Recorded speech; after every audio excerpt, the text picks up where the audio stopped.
Students நம்ம இந்த வீடியோல சிபிஎஸ்இ கிளாஸ் 12 ஸ்டூடெண்ட்ஸ்க்கான வால்யூம் 2 சாப்டர் 7 ஸ்டார்ட் பண்ண போறோம். இன்டெகிரல்ஸ் ஆல்ரெடி ஃபர்ஸ்ட் வால்யூம் புக்கோட கம்ப்ளீட் எல்லா எக்ஸசைஸும் அதோட ஆன்சர்ஸும் நம்ம சேனல்ல இருக்க தேவைப்படுற ஸ்டூடெண்ட் பார்த்துக்கோங்க. ஸோ சிபிஎஸ்இ 12th பொறுத்த வரைக்கும் இன்டெகிரேஷன் வந்து ரொம்ப முக்கியமான ஒரு சாப்டர்னு சொல்லலாம். கம்பல்சரி நிறைய கொஸ்டின்ஸ் வரும் அதுல இருந்து. பேசிக்கா இன்டெகிரேஷன் படிக்கிறதுக்கு முன்னாடி டிஃபரன்ஷியேஷன் உங்களுக்கு தெரிஞ்சிருந்தா இது ரொம்ப ஈஸி. ஏன்னா டிஃபரன்ஷியேஷன்றது ஆக்சுவலா வந்து டெரிவேட்டிவ்ஸ், இன்டகிரேஷன் அப்படின்றது வந்து ஆன்டி டெரிவேட்டிவ்ஸ். அது அப்படியே ரிவர்ஸ்ல பண்ண வேண்டியதுதான். ரொம்ப ஈஸியா இருக்கும். டெரிவேட்டிவ் கத்துட்டு அதுக்கப்புறம் ஆன்டி டெரிவேட்டிவ் பண்ணுங்க. ஃபர்ஸ்ட் பேசிக் திங் பாத்தீங்கன்னா டிஃபரன்ஷியேஷனோட ஃபார்முலாஸ் நமக்கு நல்லா தெரிஞ்சிருக்கும். இந்த டிஃபரன்ஷியேஷன்ல எக்ஸ் பவர் n வந்து டிஃபரன்ஷியேட் பண்ணா n into X power n minus 1 அப்படின்னு நம்ம எழுதுவோம் இல்லையா? அதே மாதிரி தான் இதுல இங்க எழுதியிருக்காங்க. ஆக்சுவலா இங்க என்ன எழுதியிருக்காங்கன்னா, suppose differentiation of x to the power n plus 1க்கு டிஃபரன்ஷியேஷன் வேணும்னு வச்சுக்கோங்களேன். ஸோ இது வந்து n. இதான நம்மளோட பேசிக் ரூல். ஸோ இங்க இருக்கிற n அப்படியே n plus 1ன்னு எழுதிட்டு x to the power n plus 1 minus 1 அப்படின்னு வரும். ஆக்சுவலா n into x power n minus 1 ரூல்ல nக்கு பதிலா n plus 1 கொடுத்தாங்கன்னா இப்படி நம்ம எழுதுவோம். இது வந்து n plus 1 x to the power, இது வந்து கட் ஆயிடும். இது வந்து x power n. இது வந்து ஆக்சுவலா differentiation of x to the power n plus 1ஓட வேல்யூ. இதுல இங்க இருக்கிற இந்த டிஃபரன்ஷியேஷன் அந்த பக்கம் எடுத்துட்டு போனா அது இன்டகிரேஷன் ஆகும். நம்ம சின்ன கிளாஸ்ல பிளஸ் வந்து ஈக்குவல் தாண்டி போனா மைனஸ் ஆகும், மைனஸ் பிளஸ் ஆகும்னு படிச்சோம். அதே மாதிரி டிஃபரன்ஷியேஷன் ஈக்குவல் தாண்டி போனா இன்டகிரேஷன் ஆயிடும். அப்ப இந்த டி பை டிஎக்ஸ் என்ற டிஃபரன்ஷியேஷன் நான் அந்த பக்கம் எடுத்துட்டு போறேன். இன்டகிரேஷன் ஆக போகுது. அப்ப integration of x to the power n dx அப்படின்னு போடணும். இங்க மல்டிபிள் இருக்க n பிளஸ் 1 இங்க வந்தா என்ன ஆயிடும்? டிவைட் ஆயிடும். அப்ப x power n plus 1 by n plus 1 அப்படின்னு எழுதுவாங்க. இதுதான் உங்களோட இன்டகிரேஷனோட முதல் rule. X power n dx அப்படின்றதா x பார் n plus 1 by n plus 1 அப்படின்னு எழுதுவோம். இந்த இடத்துல ஒரு plus c அப்படின்னு வந்து எல்லா இன்டகிரேஷன் ஃபார்முலாவிலும் எழுதியிருப்பாங்க. அது ஏன் அப்படின்னு நான் சொல்றேன். இப்போ இது முதல்ல பேசிக்கா இது வந்து சொன்னோம்ல, இது வந்து ஆன்டி டெரிவேட்டிவ். இப்போ இது வந்து டிஃபரன்ஷியேஷன் ஆஃப் sin x வந்து cos x நமக்கு தெரியும். இங்க இருக்கிற இந்த d by dx என்ற டிஃபரன்ஷியேஷன் அந்த பக்கம் எடுத்துட்டு போனா இன்டகிரேஷன் ஆயிடும். அப்போ இன்டகிரேஷன் ஆஃப் cos x என்னன்னு கேட்டாங்கன்னா sin x அப்படின்னு சொல்லிடலாம். அப்புறம் ஏன் மேம் இங்க ஒரு plus c போட்டிருக்காங்க அப்படின்னு கேட்டீங்கன்னா, so differentiation of sin x வந்து cos x, அதனால இது இப்படி வருதுன்னு சொன்னல. சப்போஸ் இங்க பாருங்களேன், இப்போ sin x plus 10 அப்படின்னு எனக்கு ஒரு ஃபங்க்ஷன் இருக்கு. இப்போ நான் இதை டிஃபரன்ஷியேட் பண்றேன்னு வச்சுக்கோங்களேன். டிஃபரன்ஷியேட் பண்ணா sin x டிஃபரன்ஷியேட் பண்ணும்போது cos x அப்படின்னு வரும். இங்க ஒரு கான்ஸ்டன்ட் இருந்ததுன்னா அது டிஃபரன்ஷியேட் பண்ணும்போது என்னவா மாறி இருக்கும்? 0வா இருக்கும். அப்ப இன்டகிரேஷன் ஆஃப் sin x மட்டும் cos x கிடையாது. Integration of sin x plus 10 கூட cos x தான் நமக்கு ஆன்சர் பண்ணோம் இல்லையா? அதனால தான் இது இன்டகிரேஷன் இங்க வரும்போது எனக்கு ஆன்சர் வந்து sin x மட்டும் இல்லாம அது பக்கத்துல ஏதாவது கான்ஸ்டன்ட் இருந்திருக்கலாம் அப்படின்னு அர்த்தம். ஏன்னா இங்க எந்த கான்ஸ்டன்ட் இருந்தாலும் அது என்னவா இருக்கும்? டிஃபரன்ஷியேஷன்ல 0வா இருக்கும் இல்லையா? அதுக்காக தான் இந்த இடத்துல ஒரு பிளஸ் c அப்படின்னு இன்டெகிரல் கான்ஸ்டன்ட் அப்படின்னு சொல்லி அதை ஆட் பண்றாங்க. இந்த எல்லா ரூலுமே அப்படிதான் எழுதியிருக்காங்க. ஸோ நம்ம வந்து cos x வந்து டிஃபரன்ஷியேட் பண்ணா மைனஸ் sin x அப்படின்னு சொல்லுவோம். ஸோ அதே மாதிரி தான் இது வந்து இன்டகிரேஷன்ல மாத்திருக்காங்க. அது வந்து tan வந்து சீக்கண்ட் ஸ்கொயர் நம்மளோட டிஃபரன்ஷியேஷன். அப்போ இங்க இருக்கிற டிஃபரன்ஷியேஷன் இங்க எடுத்துட்டு போனா இன்டகிரேஷன் ஆஃப் சீக்கண்ட் ஸ்கொயர் வேணும்னா tan xன்னு எழுதணும். அதே மாதிரி தான் இங்க காட் கொசிக்கண்ட் ஸ்கொயர் ஆச்சுல. அப்போ கொசிக்கண்ட் ஸ்கொயர் வந்து காட் ஆகும். சீக்கண்ட் வந்து சீக்கண்ட் இன்டு tan நம்ம படிச்சிருக்கோம் டிஃபரன்ஷியேஷன்ல. அப்ப integration of secant into tan வந்துச்சுன்னா சீக்கண்ட் அப்படின்னு சொல்லணும். அதே மாதிரி தான் கொசிக்கண்ட் காட் வந்து மைனஸ் கொசிக்கண்ட் ஆகும். இது வந்து அப்படியே நம்ம கிட்ட இருக்க அவைலபிள் ஆஃப் டிஃபரன்ஷியேஷனுக்கு நம்ம கிட்ட என்ன ரூல் இருக்கோ அதை மட்டும் யூஸ் பண்ணி முதல்ல எழுதியிருக்காங்களே. இதுதான் உங்களோட பேசிக் இன்டகிரேஷன் ஃபார்முலா. முதல்ல கொடுத்துருக்கிற கொஸ்டினை இங்க இருக்கிற ஃபார்முலாக்கு அப்ளை பண்ணி தான் நம்ம கண்டுபிடிக்கணும். இப்போ யூஸ்வலா இன்டகிரேஷன் ஆஃப் tan ஸ்கொயர்ட் எக்ஸ்னு கொஸ்டின் வருதுன்னு வச்சுக்கோங்களேன். tan ஸ்கொயர்ட் எக்ஸ்க்கு எங்கிட்ட டைரக்டா இன்டகிரேஷன் ஃபார்முலா கிடையாது. என்கிட்ட என்னென்ன ஃபார்முலா அவைலபிள் இருக்குன்னு உனக்கு தெரிஞ்சிருக்கணும். ஸோ tan ஸ்கொயர்னு கொடுத்தாங்கன்னா அதை நம்ம சீக்கண்ட் ஸ்கொயர்ட் மைனஸ் 1ன்னு ஐடென்டி யூஸ் பண்ணி எழுதிட்டு இந்த ஃபார்முலாவுக்கு கொண்டு வந்துடணும். நம்ம கிட்ட இருக்கிற ஃபார்முலாக்கு கொடுத்துருக்க கொஸ்டினை கன்வெர்ட் பண்ணி இன்டகிரேட் பண்ணி நம்ம எழுத போறோம். இப்போ கொஸ்டின் நம்பர் 1 பார்க்க போறோம். Find the anti derivatives or integral by the method of inspection கொடுத்துருக்காங்க பாருங்க. இப்போ நார்மலா இன்டகிரேட் பண்ண அப்படின்னு சொன்னா இப்போ sin x இன்டகிரேட் பண்ணா மைனஸ் cos x வரும் அப்படின்னு நம்ம டைரக்டா ஃபார்முலா அப்ளை பண்ணிட்டு போயிடலாம். இதுல வந்து ஃபார்முலா அப்ளை பண்ணாம anti derivative pattern method of inspection கொடுத்துருக்காங்க. அப்படின்னா இன்ஸ்பெக்ஷன்றது யார் டிஃபரன்ஷியேட் பண்ணா sin 2x வரும் அப்படின்னு கேட்டிருக்காங்க. நான் சொன்னால டிஃபரன்ஷியேஷன் அந்த பக்கம் போனா இன்டகிரேட் ஆகும்னு. நமக்கு பேசிக்கா தெரிஞ்ச ஒரு விஷயம் என்னன்னா cos x நம்ம டிஃபரன்ஷியேட் பண்ணும்போது நமக்கு மைனஸ் sin x அப்படின்னு கிடைக்கும் டிஃபரன்ஷியேஷன்ல. இப்போ எனக்கு இந்த இடத்துல 2x வேணும் அப்படின்னா, ஸோ நமக்கு இங்கே 2x வேணும். இப்போ இந்த இடத்துல எனக்கு 2x வேணும் அப்படின்னா நம்ம என்ன பண்ணணும்னா cos 2x டிஃபரன்ஷியேட் பண்ணணும். So we know that cos 2x நான் டிஃபரன்ஷியேட் பண்ணால் எனக்கு என்ன கிடைக்கும்னு பார்த்தீங்கன்னா மைனஸ் சைன் 2x கிடைக்கும். அதுக்கப்புறம் 2xஐ டிஃப்ரென்ஷியேட் பண்ணால் ஒரு 2 வரும். அந்த 2வை நம்ம இங்கே மல்டிப்பிளில் எழுதுவோம் யூஸ்வலாக. இப்போ நமக்கு கொஸ்டின் என்ன, சைன் 2xோட ஆன்டி டெரிவேட்டிவ் தானே வேணும். அப்போ இங்கே சைன் 2xஐ மட்டும் வச்சுட்டு அது கூட இருக்க மற்ற டேர்ம்ஸ்லாம் அந்த பக்கம் அனுப்பிடலாம்.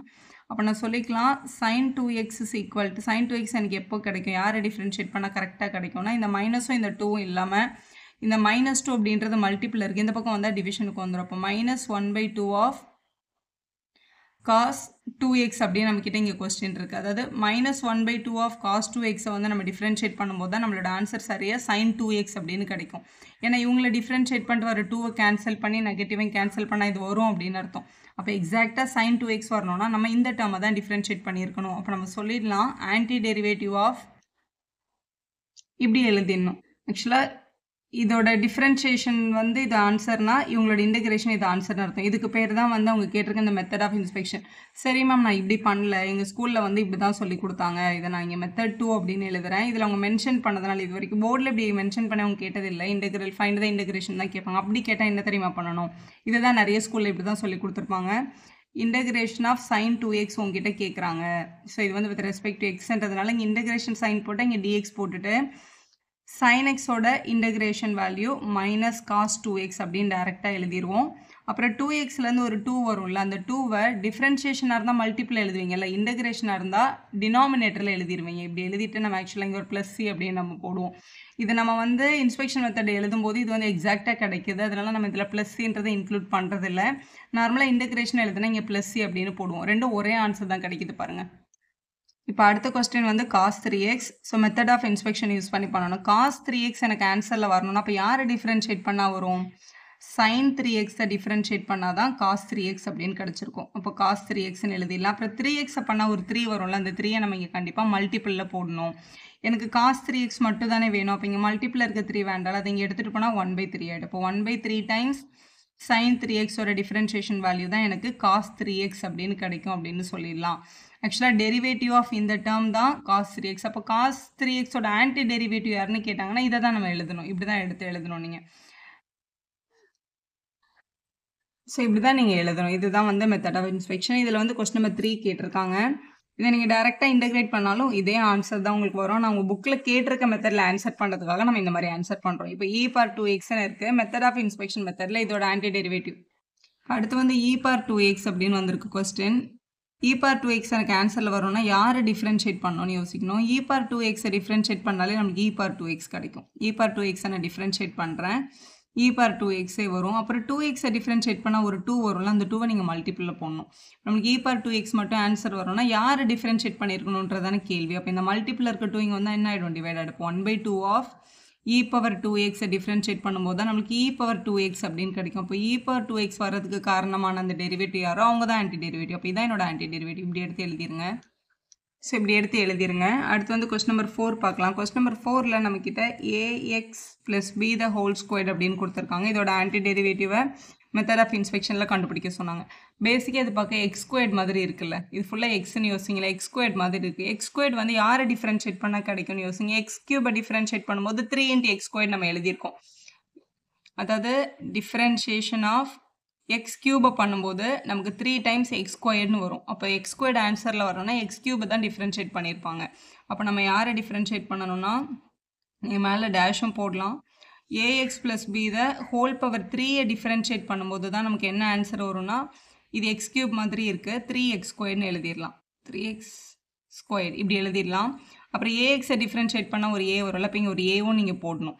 ஸோ போட்டாச்சு. இப்போ ax + b the whole square மட்டும் தான் நம்மளோட கொஸ்டினில் இருக்குது. அப்போ இங்கே இருக்கிற இந்த 3யும் இந்த ஏவும் நமக்கு வேண்டாம்ல. அப்போ இங்கே இருக்கிற 3ஐ இங்கே எடுத்துகிட்டு வந்தால் டிவிஷனுக்கு வந்துடும். அப்போ யாரை டிஃப்ரென்ஷியேட் பண்ணால் இந்த ஆன்சர் வருது அப்படின்னு கேட்டிருக்காங்க.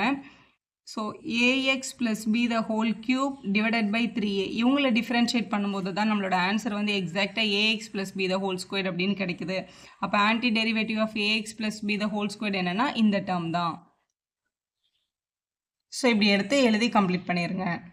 அடுத்த கொஸ்டின் நம்பர் 5 பார்க்கலாம். sin 2x - 4 times e⁻3x இருக்கு. இவங்களோட ஆன்டி டெரிவேட்டிவை மெத்தட் ஆஃப் இன்ஸ்பெக்ஷன் யூஸ் பண்ண சொல்லியிருக்காங்க. ஸோ ரெண்டு பேரையும் தனித்தனியாக கண்டுபிடிச்சிட்டு அதுக்கப்புறம் நம்ம ஜாயின் பண்ணிக்கலாம். ஸோ முதல்ல வந்து sin 2xக்கு பார்க்க போகிறோம். ஸோ sin 2x அப்படின்றது எப்போ கிடைக்கும் அப்படின்னா sin 2x எனக்கு ஆன்சரில் வரணும்னா யாரை டிஃப்ரென்ஷியேட் பண்ணியிருப்பாங்க அப்படின்னு பார்க்கணும். ஸோ நமக்கு தெரியும் cos 2x டிஃபரன்ஷியேட் பண்ணும்போது தான் நம்மளுக்கு sin 2x அப்படின்னு கிடைக்கும். ஸோ cos 2x டிஃபரன்ஷியேட் பண்ணால் தான் இது கிடைக்கும்ன்றதுனால cos 2x டிஃபரன்ஷியேட் பண்ணணும். cos 2x டிஃபரன்ஷியேஷன் வந்து மைனஸ் sin 2x வரும். அப்புறம் 2x பண்ணால் ஒரு 2 வரும்ல. இப்போ டிஃபரன்ஷியேஷனில் அதை மல்டிப்பிளில் போடணும். நமக்கு தேவை வெறும் sin 2x ஆன்டி டெரிவேட்டிவ் தானே. இப்போ இங்கே இருக்கிற மைனஸும் இந்த 2வும் மல்டிப்பிளில் இருக்குது. அந்த பக்கம் எடுத்துகிட்டு போனால் டிவிஷனுக்கு எடுத்துகிட்டு போயிடலாம். அப்போ minus 1/2 of cos 2x differentiate பண்ணும்போது தான் நமக்கு sin 2x கிடைக்குது. அப்போ நான் சொல்லிடலாம் sin 2x ஆன்டி டெரிவேட்டிவ் வந்து minus half of cos 2x அப்படின்னு. சரி, இந்த பாட்டை கண்டுபிடிச்சாச்சு. அது மாதிரி இவங்களை கண்டுபிடிக்கணும்ல.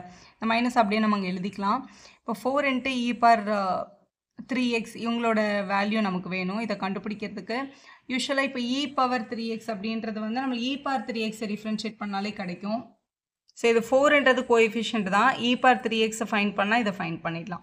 ஸோ e⁻3xன்ற டேர்மை டிஃப்ரென்ஷியேட் பண்ணால் e⁻3x கிடைக்கும். e⁻3x டிஃப்ரென்ஷியேட் பண்ணும்போது e⁻3x கிடைக்கும். அப்புறம் 3x டிஃப்ரென்ஷியேட் பண்ணும்போது 3 வரும்ல. அந்த 3 வந்து நம்ம என்ன பண்ணணும், மல்டிப்பிளில் எழுதணும். இங்கே மல்டிப்பிளில் இருக்க 3 இந்த பக்கம் எடுத்துகிட்டு வந்தால் டிவிஷனுக்கு வந்திருக்கும். ஸோ 1/3 ஆஃப் e⁻3x வந்து டிஃப்ரென்ஷியேட் பண்ணும்போது நம்மளுக்கு e⁻3x கிடைக்கும். நம்மளுக்கு 4 டைம்ஸ் வேணும்ல. அப்போ ரெண்டு பக்கமும் 4ஆல் மல்டிபிள் பண்ணிக்கலாம். 4ஆல் மல்டிபிள் பண்ணும்போது இது வந்து 4/3 e⁻3x the whole dash equal to 4 times e⁻3x அப்படின்னு கிடைக்கும். ஸோ 4 e⁻3x ஆன்டி டெரிவேட்டிவ் யாருன்னா 4/3 times e⁻3x அப்படின்றதான் உங்களோட ஆன்டி டெரிவேட்டிவ். ஸோ இவங்களோட ஆன்டி டெரிவேட்டிவும் கண்டுபிடிச்சாச்சு, இவங்களோட ஆன்டி டெரிவேட்டிவும் கண்டுபிடிச்சாச்சு. இவங்க ரெண்டு பேரும் என்ன ஆன்சரில் இருக்காங்க, நெகட்டிவில் இருக்காங்க. அப்போ நம்ம எழுதிடலாம். So sin 2x anti derivative வந்து minus half of cos 2x. அதே மாதிரி 4 × e⁻3x டெரிவேட்டிவ் வந்து 4/3 ஆஃப் e⁻3x. கேள்வியில் இங்கே மைனஸ் இருந்ததுனால இங்கேயும் நம்ம மைனஸ் போட்டிருக்கோம். இதுதான் சரியான ஆன்டி டெரிவேட்டிவோட வேல்யூ. இதில் 6th கொஸ்டின் பார்க்கலாம். இன்டகிரேஷன் ஆஃப் 4 e⁻3x + 1 dx அப்படின்னு கேட்டிருக்காங்க. இந்த கொஸ்டினை ஆன்சர் பண்ணுறதுக்கு பேசிக்காக உங்களுக்கு தெரிஞ்சிருக்க வேண்டிய விஷயம் e⁻x டிஃப்ரென்ஸ் இன்டகிரேட் பண்ணால் e⁻x தான். அதே மாதிரி இன்டகிரேஷன் ஆஃப் e⁻ax அப்படின்னு வந்ததுன்னா e⁻ax இன்டகிரேட் பண்ணி e⁻axன்னு எழுதணும். அதுக்கப்புறம் ஏலேருந்து ஒரு டிஃப்ரென்ஷியேஷன் வேல்யூ a வரும்ல, அந்த ஏவை டினாமினேட்டரில் போடணும். நம்ம வந்து டிஃப்ரென்ஷியேட் பண்ணும்போது அந்த ஏவை மல்டிப்பிளில் போடுவோம்ல, இங்கே இன்டகிரேட் பண்ணும்போது அதை டிவிஷனில் போடணும். போட்டுட்டு இன்டகிரேஷன் கான்ஸ்டன்ட் ப்ளஸ் c இங்கே ஆட் பண்ணிக்கணும். எப்போவுமே இந்த மாதிரி அடிஷன்லையோ இல்லை சப்ட்ராக்ஷன்லையோ இருந்தால் தான் நம்ம டேரெக்டாக இன்டகிரேட் பண்ண முடியும். இது நார்மலாக அடிஷனில் தான் இருக்குது. இந்த மாதிரி 4ன்னு ஒரு கோஎஃபிஷியன்ட் இருந்தால் அதை நீங்கள் ஒன்றுமே பண்ண வேண்டாம், அப்படியே வச்சுக்கோங்க. இந்த e⁻3x டிஃப்ரென்ஷியேட் பண்ணால் e⁻3x தான். திருப்பி 3x பண்ணால் ஒரு 3 வரும்ல, அந்த 3 டினாமினேட்டரில் எழுதணும். இது வந்து 1 × dx அப்படின்னு அர்த்தம். 1 × dxன்றது வெறும் dx. ஸோ dx வந்து இன்டகிரேட் பண்ணால் xன்னு கிடைக்கும். ஸோ இது வந்து xன்னு வந்துடும். இங்கே வந்து ப்ளஸ் c அப்படின்னு எழுதிடலாம். ஸோ இந்த இன்டகிரேஷன் சிம்பிள் வந்து இப்படி அடிஷனில் இருக்கும்போது இவங்களுக்கு தனியாக ஒரு இன்டகிரேஷன், இவங்களுக்கு ஒரு தனியாக இன்டகிரேஷன் இருக்கிறதா அர்த்தம். ஸோ இதுதான் உங்களோட ஃபைனல் ஆன்சர். அடுத்த கொஸ்டின் பார்க்கலாம். கொஸ்டின் 7ல் x² மல்டிபிள் பை 1 - 1/x² அப்படின்னு இருக்குது. இந்த மாதிரி மல்டிபிள் இருந்தால் நீங்கள் டேரெக்டாக இன்டகிரேட் பண்ண முடியாது. முதல்ல இதை சிம்பிளிஃபை பண்ணிக்கணும். எப்படி சிம்பிளிஃபை பண்ணிக்கலாம், x² உள்ளே மல்டிபிள் பண்ணிக்கலாம். x² × 1 பண்ணும்போது 1x² வந்துடும். மைனஸ் 1/x² கூட x² மல்டிபிள் பண்ணும்போது x² × 1/x². இங்கே வந்து dxன்னு இருக்குது. இந்த x² இந்த x² என்ன ஆகிடும், கேன்சல் ஆகிடும். அப்போ இன்டகிரேஷன் ஆஃப் ஃபஸ்ட்டு டேர்மில் x² மட்டும் இருக்குது, செகண்ட் டேர்மில் 1 மட்டும் இருக்குது. இங்கே வந்து dx. இந்த மாதிரி சப்ட்ராக்ஷனில் டேர்ம்ஸ் வந்துச்சுன்னா இவங்க ரெண்டு பேருக்குமே இன்டகிரேஷன் சிம்பிள் இருக்கிறதா அர்த்தம். அப்போ இன்டகிரேஷன் ஆஃப் x² dxும் நம்ம பண்ணணும், மைனஸ் இன்டகிரேஷன் ஆஃப் 1 × dxும் நம்ம பண்ணணும். ஸோ பேசிக் ஃபார்முலாஸை நமக்கு தெரிஞ்சிருக்க வேண்டியது இன்டகிரேஷன் ஆஃப் x⁴n dx அப்படின்னு இருந்ததுன்னா x⁴n + 1/n+1 இதான் உங்களோட பேசிக் ரூல். இதில் தான் அப்ளை பண்ண போகிறோம். இது 1 × dx அப்படின்னா 1 அப்படின்றது வந்து ஆக்சுவலாக x⁴0ன்னு அர்த்தம். இந்த 1ன்றது வந்து x⁴0ன்னு எழுதிட்டு இதே ரூலில் x⁴0 + 1/0 + 1 நம்ம சொல்லுவோம். அது ஆக்சுவலாக எக்ஸ்ன்னு எழுதிக்கலாம். ஸோ அதுதான் யூஸ்வலாகவே இன்டகிரேஷன் ஆஃப் சின்னு போட்டுருங்க. யூஸ்வலாகவே இன்டகிரேஷன் ஆஃப் dx அப்படின்னு வந்ததுன்னா நம்ம அதை எக்ஸ்ன்னு எழுதிடுவோம். இந்த ரூலை திருப்பி அப்ளை பண்ண வேண்டாம் அப்படின்றதுக்காக. இப்போ இன்டகிரேஷன் ஆஃப் வெறும் dyன்னு வந்துச்சுன்னா நம்ம yன்னு எழுதுவோம். அது பின்னாடி டிஃபரன்ஷியல் ஈக்குவேஷனில் படிப்போம். ஸோ x² இன்டகிரேட் பண்ணி x⁻3/3ன்னு எழுதிடலாம். -1 இன்டகிரேட் பண்ணும்போது நமக்கு ஆன்சர் வந்து எக்ஸ்ன்னு வரும். ப்ளஸ் c அப்படின்னு போட்டிங்கன்னா உங்கள் சம் கம்ப்ளீட் ஆகிடுச்சு. கொஸ்டின் நம்பர் 8 பாருங்கள். ax² + bx + c மூணுமே அடிஷனில் தான் இருக்குது. ஸோ அடிஷனில் தான் நம்ம டேரெக்டாக இன்டகிரேட் பண்ண முடியும். அப்போ ax² dx இவங்களை தனியாக இன்டகிரேட் பண்ணணும். இன்டகிரேஷன் ஆஃப் bx dx இவங்களை தனியாக இன்டகிரேட் பண்ணணும். Plus integration of C into dx இவங்களையும் தனியாக இன்டகிரேட் பண்ண போகிறோம். ஸோ இதில் நம்ம அப்ளை பண்ண போகிற ரூல் நம்மளுக்கு இங்கே என்ன பேட்டர்ன் மட்டும் தேவைப்படுதுன்னா எக்ஸ் பவர் என் அப்படின்னு இன்டகிரேஷன் இருந்ததுன்னா இவங்களை இன்டகிரேட் பண்ணும்போது X power n plus 1/n+1 அப்படின்னு கிடைக்கும். இந்த பேசிக் ஃபார்முலா தெரிஞ்சிருந்தால் நீங்கள் அப்ளை பண்ணிடலாம். இதில் ஏ இன்ட்டு எக்ஸ் ஸ்கொயர்டுன்னு இருக்குது அப்படின்னு கேட்டிங்கன்னா ஏன்றது வந்து வெறும் நம்பர் தான். இதை நம்ம வெளியில் எடுத்துடலாம். ஸோ ஏ வெளியில் எடுத்துகிட்டு இது வந்து எக்ஸ் ஸ்கொயர் டிஎக்ஸ் தான் நம்ம பண்ணணும். இங்கே இதுலேயுமே பியை நம்ம வெளில எடுத்துடலாம். ஸோ எக்ஸ் இன்ட்டு டிஎக்ஸ் தான் நம்ம பண்ண வேண்டியது. நம்ம சியை வெளில எடுத்துடலாம். வெறும் இன்டகிரேஷன் ஆஃப் டிஎக்ஸோட வேல்யூ தான் நமக்கு வேணும். ஸோ இந்த ஏ அப்படியே இருக்கும். எக்ஸ் ஸ்கொயர்டை இன்டகிரேட் பண்ணும்போது x³/3 அப்படின்னு கிடச்சிரும். இதான் நம்ம ரூல். ப்ளஸ் இங்கே பி அப்படியே இருக்கும். எக்ஸை பண்ணும்போது x²/2 அப்படின்னு கிடச்சிருக்கும். ப்ளஸ் சி அப்படியே இருக்கும். இன்டகிரேஷன் ஆஃப் டிஎக்ஸ் டிஎக்ஸ்னால் இங்கே 1 இருக்கிறதா தான் அர்த்தம். அப்படி பார்க்கும்போது எக்ஸ் ப்ளஸ் சி அப்படின்னு வந்திருக்கும். ஸோ இங்கே சி அப்படியே இருக்கும். இன்டகிரேஷன் ஆஃப் டிஎக்ஸ் வந்து வெறும் எக்ஸ், அதுக்கப்புறம் ப்ளஸ் கான்ஸ்டன்ட் வந்து சி. இங்கே ஒரு சி இருக்குது, இங்கேயும் திருப்பியும் சி போடுறோன்னா கேபிட்டல் போடுங்க. இல்லை இதில் C1 அப்படின்னு கூட நம்ம போடலாம். கொஸ்டின் நம்பர் 9 பார்க்கலாம். Integration of 2 into x square plus e power x டிஎக்ஸ்ன்னு இருக்குது. வெறும் அடிஷனில் தானே இருக்குது. இவங்கள தனியாக இன்டகிரேட் பண்ணணும், இவங்கள தனியாக இன்டகிரேட் பண்ணணும். ஸோ இவங்களை இன்டகிரேட் பண்ணும்போது ஸோ ஃபஸ்ட்டு 2 வந்து நம்பர், அதை அப்படியே எழுதிக்கலாம். எக்ஸ் ஸ்கொயரை இன்டகிரேட் பண்ண போகிறோம். எக்ஸ் ஸ்கொயர்ன்றது எக்ஸ் பவர் என் பேட்டர்னில் இருக்குது. அப்போ எக்ஸ் பவர் n+1/n+1. அப்போ எக்ஸ் பவர் 2+1/2+1ன்னு எழுதிடலாம். 2+1 3 தானே, 3ன்னு எழுதிக்கோங்க. அப்புறம் இ பர் எக்ஸை இன்டகிரேட் பண்ணலாம். இ பர் எக்ஸ் வந்து அப்படியே தான் வரும். டிஃப்ரென்ஷியேட் பண்ணாலும் இன்டகிரேட் பண்ணாலும் இ பர் எக்ஸ் மாறாது. அப்போ இ பர் எக்ஸ் அப்படியே எழுதிடலாம். ப்ளஸ் சின்னு போட்டுருங்க. இங்கே ஒரு ப்ளஸ் சி, இங்கே ஒரு ப்ளஸ் சி வருதே மேம்னா சி ப்ளஸ் சி திருப்பி அது ஒரு கான்ஸ்டன்ட் தான். அதனால் நம்ம ஒரு தடவை எழுதினாலே போதும். அடுத்த இன்டகிரேஷன் படுங்க. கொஸ்டின் நம்பர் 10ல் √x - 1/√x ஹோல் ஸ்கொயர் அப்படின்னு கொடுத்துருக்காங்க கொஸ்டினில். ஸோ இந்த மாதிரி ஹோல் ஸ்கொயர் ஹோல் கியூப்ல இருந்தால் டேரெக்டாக இன்டகிரேட் பண்ண முடியாது. அதை முதல்ல நம்ம எக்ஸ்பேண்ட் பண்ணிக்கணும். இது பேசிக்காக பார்க்க a - b ஹோல் ஸ்கொயர் மாதிரி இருக்குது. ஸோ a² + b² - 2ab அப்படின்னு எக்ஸ்பேண்ட் பண்ணிவிட்டு அதுக்கப்புறம் தான் நம்ம அவங்கள இன்டகிரேட் பண்ண முடியும். ஸோ இதை இன்டகிரேட் பண்ணுறதுக்கு முன்னாடி first a², so √x² plus 1/√x whole square minus 2 into a into b அப்படின்னு எழுதிடலாம். இந்த √x-உம் இந்த √x-உம் கேன்சல் ஆயிடுச்சு. இங்கே வந்து வித் ரெஸ்பெக்ட் டு dx, இங்கே வித் ரெஸ்பெக்ட் டு dx அப்படியே தான் இருக்குது. இங்கே இன்டகிரேஷன் ஆஃப் √x ஸ்கொயர் பண்ணும்போது ஸ்கொயரும் ஸ்கொயர் ரூட்டும் கட் ஆகிட்டு எக்ஸ் ஆகிடும். ப்ளஸ் இங்கே 1 ஸ்கொயர் பண்ணால் 1, எக்ஸை இன்டகிரேட் பண்ணும்போது √x ஸ்கொயர் பண்ணும்போது எக்ஸ் தான் வரும். -2 இங்கே வந்து வெறும் dx மட்டும் இருக்குது. ஸோ இதான் நம்மளோட வேல்யூ. இது வந்து எக்ஸ் பவர் 1, இது 1/x, இது வெறும் 2 இன்ட்டு dx. இவங்களோட இன்டகிரேஷன் ஃபார்முலாஸ் பார்க்கும்போது இப்போ பேசிக்காக இன்டகிரேஷன் ஆஃப் எக்ஸ் பவர் என்னன்னு இருந்ததுன்னா நம்ம அதை என்னென்னு எழுதுவோம்னா எக்ஸ் பவர் n+1/n+1 அப்படின்னு எழுதுவோம் பேசிக் வேல்யூ. இதில் ஒரு முக்கியமான கண்டிஷன் என்ன அப்படின்னா n should not be equal to -1. n-க்கு -1ன்னு இருந்தால் மட்டும் இதை அப்ளை பண்ணக்கூடாது. ஏன்னா இங்கே -1 + 1 டினாமினேட்டரில் போடும்போது டினாமினேட்டரில் 0 கொண்டு வரோம். அதனால் -1 மட்டும் அலௌட் இல்லை. அது என்னது -1னா இங்கே பாருங்கள், இங்கே 1/x இருக்குல்ல, இப்போ கீழே வந்து +1 இருக்குது, அதை மேலே கொண்டு போனால் -1 ஆகும் இல்லையா, அப்போ மட்டும் இந்த ரூல் அப்ளை பண்ண முடியாது. அதனால் 1/xக்கு மட்டும் இதை அப்ளை பண்ண முடியாது. அப்போ 1/xன்னு வரும்போது என்ன பண்ணணும் அப்படின்னு கேட்டிங்கன்னா 1/xோட இன்டகிரேஷன் வந்து log x + c அப்படின்னு போட்டுடலாம். ஏன்னா log x ஒரு டிஃப்ரென்ஷியேஷன் 1/x நம்ம படிச்சிருக்கோம்ல, அது அப்படியே ரிவர்சலில் இங்கே வந்திருக்கு. ஏன் லாக் பக்கத்தில் மாடுலஸ் போட்டிருக்கோம்னா லாக் பக்கத்தில் நெகட்டிவ் நம்பர் அலோடு இல்லைன்றதுனால அதை நம்ம எப்போவுமே மாடுலஸில் போட்டுறது வழக்கம். இப்போ இவங்க எல்லாத்தையும் தனித்தனி என்ன பண்ணிக்கலாம், இன்டகிரேட் பண்ணிடலாம். எக்ஸ் பவர் 1 இந்த பேட்டர்னில் இருக்குது. So x power 1 + 1/1 + 1 x²/2 plus 1/x integrate பண்ணும்போது log x. அப்புறம் அந்த -2 அங்கே தான் இருக்கும். இப்போ வெறும் dxன்னு இருக்குது. dxஐ வந்து இன்டகிரேட் பண்ணால் வெறும் dxனா 1 இன்ட்டு dxன்னு அர்த்தம். அதை இன்டகிரேட் பண்ணால் எக்ஸ் தான் வரும். எக்ஸ் ப்ளஸ் சி அப்படின்னு எழுதுவோம். இந்த 2 வந்து கான்ஸ்டன்ட் தான், இது அப்படியே இருந்திருக்கும். இது பக்கத்தில் எக்ஸ் போட்டு ப்ளஸ் சி அப்படின்னு போட்டுருங்க. இதுதான் உங்கள் ஃபைனல் ஆன்சர். அடுத்த கொஸ்டின் நம்பர் 11 பார்க்கலாம். இப்போ கொஸ்டின் பார்க்கும்போது u/v மாதிரி இருக்குது. மேலே ஒரு ஃபங்க்ஷன் கீழே ஒரு ஃபங்க்ஷன் இருக்க மாதிரி. இப்படி இருந்தாலும் நீங்கள் டேரெக்டாக என்ன பண்ண முடியாது, இன்டகிரேட் பண்ண முடியாது. சம்மை சால்வ் பண்ணி அடிஷன் இல்லைன்னா சப்ட்ராக்ஷனுக்கு கொண்டு வந்ததுக்கப்புறம் தான் இன்டகிரேஷன் பண்ணணும். முதல்ல இதை சால்வ் பண்ணிக்கணும். இந்த மாதிரி டினாமினேட்டரில் மோனோமியல் இருந்தால் இதை ஈஸியாக சால்வ் பண்ணிடலாம். ஏன்னா இந்த x² வந்து இங்கே இருக்க எல்லாருக்கும் காமன். அப்போ இங்கே இருக்க எல்லாருக்கும் தனித்தனியாக x² போட்டுக்கோங்க. x³/x² ப்ளஸ் 5x² -4/x² இங்கே வந்து dx அப்படின்னு இருக்குது. இப்படி எழுதியாச்சு. இப்போ இங்கே இருக்கிற x²டும் இங்கே இருக்க x² என்ன ஆகிடும், கேன்சல் ஆகிடும். எக்ஸ் பவர் 3 இருக்குது, இங்கே வந்து எக்ஸ் பவர் 2 இருக்குது. இது வந்து உங்களோட சின்ன class rule. X power a/x power b அப்படின்னு இருந்ததுன்னா, டிவிஷனில் இருந்ததுன்னா பவர் என்ன பண்ணணும், சப்ட்ராக்ட் பண்ணணும். So x power a/x power bனா எக்ஸ் பவர் a - bன்னு வந்துடும். அப்போ இது எக்ஸ் பவர் இங்கே 3 இருக்குது, இங்கே 2 இருக்குது. ஸோ சப்ட்ராக்ட் பண்ணும்போது எக்ஸ் பவர் 1 அப்படின்னு கிடச்சிருக்கும். ப்ளஸ் இங்கே வெறும் 5 தான், ஏன்னா எக்ஸ் ஸ்கொயர்ட் கேன்சல் ஆகிடுச்சு. -4 கீழே எக்ஸ் ஸ்கொயர்டுன்னு இருக்குது. மேலே எடுத்துகிட்டு போனீங்கன்னா எக்ஸ் பவர் -2 ஆகிடும். எப்போவுமே டினாமினேட்டரில் பாசிட்டிவ் பவர் இருந்தால் நியூமரேட்டருக்கு எடுத்துகிட்டு போகும்போது நெகட்டிவ் பவராக மாறிடும். நெகட்டிவ் பவர் இருந்துச்சுன்னா மேலே போகும்போது பாசிட்டிவ் பவராக மாறிடும். இப்போ இது எல்லாமே அடிஷன் சப்ட்ராக்ஷனுக்கு வந்தாச்சு. இப்போ நம்மளால் டேரெக்டாக என்ன பண்ண முடியும், இன்டெகிரேட் பண்ண முடியும். தனித்தனியாக இன்டெகிரேட் பண்ண போகிறோம். ஸோ எங்கெல்லாம் எக்ஸ் பவர் n பேட்டர்ன் இருக்கோ அதை நம்ம என்னென்னு எழுதிக்கலாம், எக்ஸ் பவர் n+1/n+1 அப்படின்னு எழுதிக்கலாம். அதேமாதிரி எக்ஸே இல்லாமல் வெறும் dx மட்டும் நம்பர் கூட வந்துச்சுன்னா நம்ம அதை எக்ஸ்ன்னு எழுதி தான் +c அப்படின்னு போடணும். இதுதான் பேசிக் ரூல். இப்போ இவங்க எல்லாருமே தனித்தனியாக இன்டெகிரேட் பண்ண போகிறோம். இப்போ இன்டெகிரேட் பண்ணும்போது தனியாக எக்ஸ் dx ஃபஸ்ட்டு ஸ்டெப் வரும்.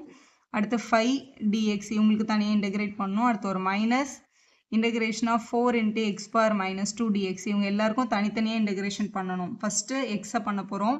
இந்த ரூல் அப்ளை பண்ணி அப்போ எக்ஸ் பவர் 1+1/1+1 அப்போ x²/2ன்னு கிடச்சிருக்கும். ப்ளஸ் இங்கே இருக்க 5ன்றது வெறும் கான்ஸ்டன்ட் நம்பர், அது அப்படியே இருக்கும். வெறும் dxஐ பண்ணும்போது நமக்கு எக்ஸ் கிடச்சிருக்கும். அப்போ இது 5x அப்படின்னு எழுதணும். மைனஸ் இங்கே இருக்கிற 4 அப்படியே தான் இருக்கும். எக்ஸ் பவர் -2 இந்த பேட்டர்னில் இன்டெகிரேட் பண்ணும்போது எக்ஸ் பவர் -2 + 1/-2 + 1 அப்படின்னு எழுதணும்.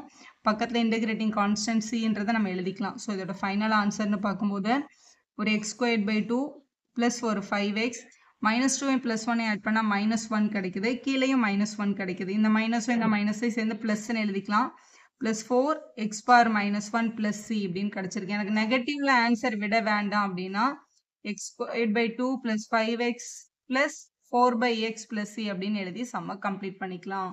இப்போ இன்டெகிரேட்டில் இப்போ யூஸ்வலாக இந்த மாதிரி டிவிஷன் பேட்டர்னில் இருந்தால் நம்மளால் டேரெக்டாக இன்டெகிரேட் பண்ண முடியாது. கொஸ்டினை இன்னும் அடிஷன் எல்லாம் சப்ட்ராக்ஷனுக்கு நீங்கள் கன்வெர்ட் பண்ணணும். அப்படி கன்வெர்ட் பண்ணும்போது இது மேலே இருக்க நம்பர்ஸ் எல்லாம் நார்மலாக இருக்குது, கீழே மட்டும் ரூட் டேர்ம் இருக்குது. ரூட் எக்ஸ் அப்படின்னு இருந்துச்சுன்னா இதை நம்ம வந்து பவர் ஃபார்முக்கு மாற்றும் போது எக்ஸ் பவர் 1/2 அப்படின்னு மாற்றிக்கலாம். இப்போ டினாமினேட்டரில் இருக்கிற மோனோமியல் வந்து இங்கே இருக்கிற நியூமரேட்டரில் இருக்கவங்க எல்லாருக்கும் காமன் அப்படின்றது உங்களுக்கு தெரிஞ்சிருக்கும். அதனால இங்கே இருக்க எல்லாரையும் ரூட் எக்ஸால் தனித்தனியாக டிவைட் பண்ணிக்க போகிறோம்.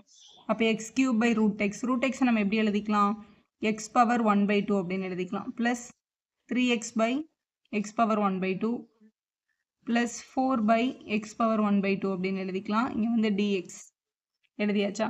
இப்போது நார்மலாக டிவிஷனில் இருக்குல்ல, பவரோட டிவிஷன், அதாவது x power a / x power b அப்படின்னு இருந்துச்சுன்னா டிவிஷன் பண்ணும்போது பவர் என்ன ஆகும்னா சப்ட்ராக்ட் ஆகும். அப்போ எக்ஸ் பவர் a - b அப்படின்னு நம்ம எழுதுவோம். அதை தான் நம்ம ஃபஸ்ட்டு பண்ண போகிறோம். நம்ம இப்போ இன்டெகிரேட்டே பண்ணல, கொடுத்துருக்க கொஸ்டினை சிம்பிளிஃபிகேஷன் பண்ணிட்டு இருக்கோம்.